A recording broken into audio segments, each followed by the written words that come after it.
Assalamualaikum warahmatullahi wabarakatuh. Kami dari kelompok 6 akan mempresentasikan tentang reksadana dalam tinjauan hukum Islam. Yang pertama, saya akan menjelaskan tentang reksadana syariah. Reksadana berasal dari kata reksa yang berarti jaga atau pelihara dan kata dana yang berarti uang.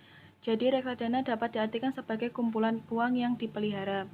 Reksadana pada umumnya diartikan sebagai wadah yang dipergunakan untuk menghimpun dana dari masyarakat pemodal untuk selanjutnya diinvestasikan dalam portofolio efek oleh manajer investasi. Lalu menurut fatwa Dewan Syariah Nasional, reksadana syariah adalah reksadana yang beroperasi menurut ketentuan dan prinsip syariah Islam, baik dalam bentuk akad antara pemodal sebagai pemilik harta dengan manajer investasi sebagai wakil sohibul mal maupun antara manajer investasi sebagai wakil sohibul mal dengan pengguna investasi. Perbedaan paling mendasar antara reksadana konvensional dan reksadana syariah adalah terletak pada proses screening dalam mengkonstruksi portofolio.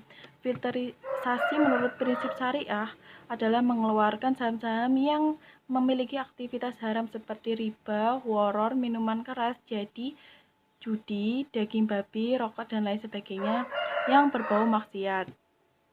Lalu yang kedua, dasar hukum reksadana syariah. Pada prinsipnya, setiap kegiatan muamalat adalah dibolehkan selama tidak bertentangan dengan syariah. Allah Subhanahu wa Ta'ala memerintahkan orang-orang yang beriman agar memenuhi akad yang mereka lakukan seperti disebutkan dalam Al-Quran surat Al-Ma'idah ayat 1. Syarat-syarat yang berlaku dalam sebuah akad adalah syarat-syarat yang ditentukan sendiri oleh kaum muslimin selama tidak melanggar ajaran Islam. Dalam reksadana konvensional berisi akad muamalah yang dibolehkan dalam Islam, yaitu jual beli dan bagi hasil, yang terdapat banyak maslahat. Namun tetap ada hal-hal yang bertentangan dengan syariat. Prinsip dalam berakad juga harus mengikuti hukum yang telah digariskan oleh Allah Subhanahu wa Ta'ala yang disebutkan dalam Al-Quran. Lalu sifat-sifat karakteristik dan bentuk reksadana. Yang pertama, reksadana memiliki sifat yang tidak bisa dipisahkan, yaitu reksadana tertutup dan reksadana terbuka. Yang kedua, prinsip dasar yang menjadi karakteristik reksadana yaitu jenis usahanya tidak bertentangan dengan syariat, transaksinya tidak mengandung hal-hal yang dilarang, adanya screening dan cleaning. Lalu yang ketiga, bentuk reksadana. Berdasarkan Undang-Undang Pasar Modal Nomor 8 Tahun 1995, Pasal 18 Ayat 1, yaitu reksadana berbentuk personal terbatas dan reksadana berbentuk kontrak investasi kolektif. Reksadana berbentuk personal yaitu perusahaan yang dari sisi bentuk hukum tidak berbeda dengan perusahaan lainnya. Sedangkan reksadana bentuk kontrak investasi kolektif adalah kontrak yang dibuat antara manajer investasi dan bank konstudian yang juga pengikat unit penyertaan sebagai investor. Assalamualaikum warahmatullahi wabarakatuh.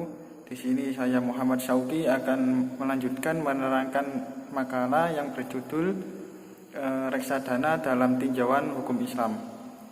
Yang kemudian melanjut ke permasalahan masalah-masalah pokok yang berkaitan dengan reksadana. Yaitu yang pertama, kelembagaan. Reksadana syariah dapat ditangani oleh sebuah kelembagaan keuangan yang berbentuk badan hukum yang sesuai dengan ketentuan perundang-undangan yang berlaku. Kemudian yang kedua yaitu hubungan investor dengan lembaga yang diuraikan menjadi satu akad antara investor dengan kelembagaan itu hendaknya dilakukan dengan sistem mudharabah. Yang kedua yaitu saham reksadana syariah dapat diperjualbelikan dikarenakan yaitu satu ayat Al-Quran yang mengatakan bahwa praktek jual beli itu dihalalkan oleh Allah Subhanahu wa Ta'ala.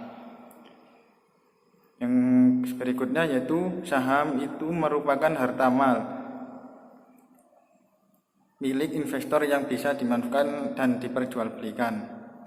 Kemudian yang selanjutnya, masalah selanjutnya yaitu kegiatan investasi reksadana yang diberikan sebagai berikut. Dalam melakukan kegiatan investasi reksadana syariah dapat melakukan apa saja sepanjang tidak bertentangan dengan syariat. Jadi selama tidak bertentangan dengan syariat, maka kegiatan investasi reksadana itu diperbolehkan. Beda lagi kalau sudah bertentangan dengan syariat, maka itu mutlak dilarang. Yang berikutnya yaitu akad yang dilakukan oleh reksadana syariah dengan emiten dapat melalui yaitu pertama mudharabah atau musyarakah, yang kedua yaitu jual beli. Yang selanjutnya, masalah selanjutnya yaitu mekanisme transaksi, yaitu dalam melakukan transaksi reksadana syariah tidak diperbolehkan melakukan tindakan spekulasi. Kemudian produk-produk transaksi reksadana pada umumnya seperti bond, forward, swap, option dan produk-produk lain yang biasa dilakukan reksadana hendaknya menjadi bahan penelitian dan pengkajian dari reksadana syariah. Kemudian manfaat-manfaat dan keuntungan reksadana, yang mana reksadana memiliki beberapa manfaat yang menjadikan sebagai salah satu alternatif investasi yang menarik, antara lain yaitu dikelola oleh manajemen yang profesional. Pengelolaan portofolio suatu reksadana dilakukan oleh manajemen investasi yang memang dikhususkan keahliannya dalam hal pengelolaan dana. Yang kedua yaitu diversifikasi investasi. Diversifikasi atau penyebaran investasi yang terwujud dalam portofolio akan mengurangi risiko karena dana atau kekayaan reksadana diinvestasikan pada berbagai jenis efek sehingga risikonya juga tersebar. Kemudian transparansi informasi. Reksadana wajib memberikan informasi atas perkembangan portofolionya dan biayanya seperti kontinu sehingga pemegang unit penyertaan dapat memantau keuntungannya, biaya dan resiko setiap saat. Kemudian yaitu manfaatnya yaitu biayanya yang rendah, karena reksadana merupakan kumpulan dana dari banyak pemodal dan kemudian dikelola oleh profesional, maka sejalan dengan besarnya kemampuan untuk melakukan investasi tersebut akan menghasilkan efisiensi biaya transaksi. Kemudian yang masalah selanjutnya yaitu yang keenam, risiko investasi reksadana. Reksadana juga memiliki risiko dalam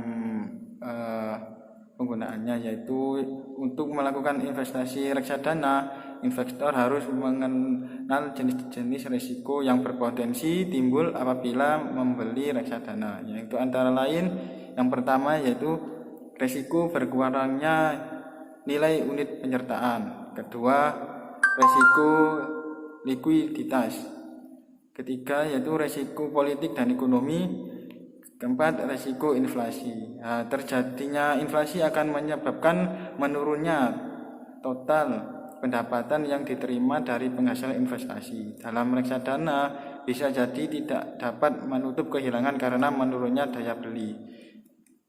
Mungkin sekian dari presentasi kami. Kalau ada salah kata kami mohon maaf sebesar-besarnya. Assalamualaikum warahmatullahi wabarakatuh.